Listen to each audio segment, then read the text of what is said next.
Treneris, sveikinimai su puikia pergalė, pagrindinės priežastys jūsų akim, kurios jie lėmė.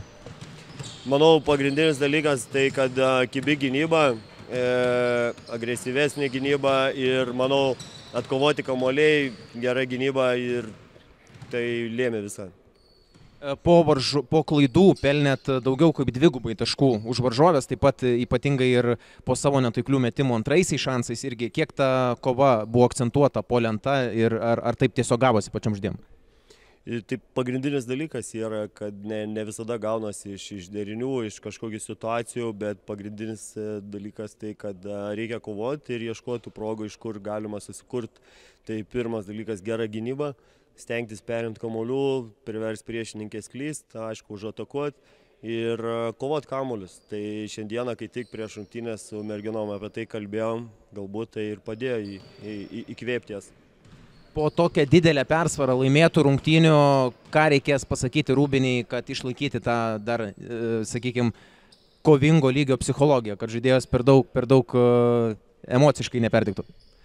Tai pagrindinis toksai dalykas, galbūt rezultatas atspindi, atrodo, kad didelis, skirtumas didelis, bet rungtynės pirmas, antras kėlinys, trečias kėliniai, jie vyko tašką į tašką, kol pagaliau galbūt ten pavyko kažkurio momentu perlaužti rungtynę eigą.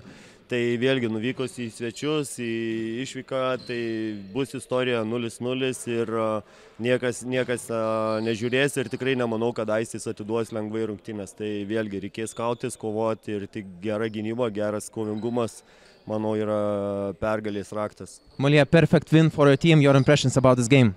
I think this was a good bounce-back win for us coming off of Kibrissis. We knew we needed to pick things up, what we needed to work on, and come out harder. And so being able to have this first game at home, we wanted to take advantage of that. You made personal points record and efficiency points this season tonight. What you can say about this? Just trying to do whatever I can to help my team, help us win, play within rhythm. I know they have confidence in me, so just playing off each other, and I think we did really well tonight, just making open reads, finding the open person, and being more aggressive. Treneri, nepavyko sėkmingai startuoti ketvirtfinalio serijoje, bet trečiam kėliny tarsi ir buvo atsigavimo ženklai. Jūsų akim, ką matėte ir kas lėmė tą pralaimėjimą? Aš kaip ir galvočiau, kad kaip visą laiką pas mus didžiausia bėda vis tiek yra žaidėjo pozicija. Iš esmės, kaip be jo žaidė, labai sunku kažką žaisti. Austė mumis kiek įmanoma gelbėjo, bet dar pakankamai tikrai neblogai gelbėjo su 4 klaidom, tai galvoju, kad yra tikrai neblogas dalykas, bet tas didžiulis klaidų skaičius ir mes viską gaunam iš klaidų, galima sakyti. Pakartotų kamuolių ir atsitverimas klaidos, pagrindinis dalykas. Kokia traumuotų žaidėjų situacija? Ar galima tikėtis dar kažkieno grįžimo, ar jau sudėtingai šiame sezone? Manau, kad šitam sezone jau sudėtingai galbūt. Ko komandai reikės atsistatymui per tas kelias dienas, kad Kaune sukovotume taip ir bandytumėte išlyginti serijos rezultatą?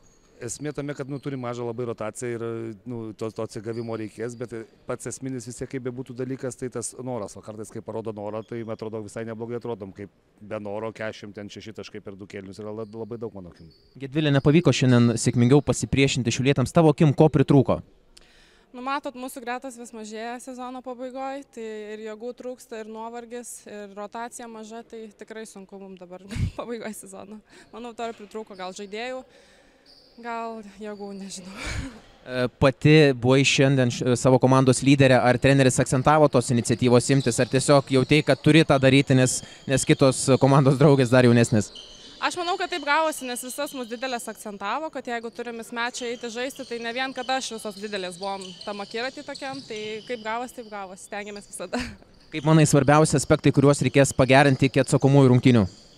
Manau, gynyba, labai daug taškų prasileidom, tikrai tiek negalim, po 2 kėlinių buvo beveik 50, tai tikrai gynyba vienareikšmiškai.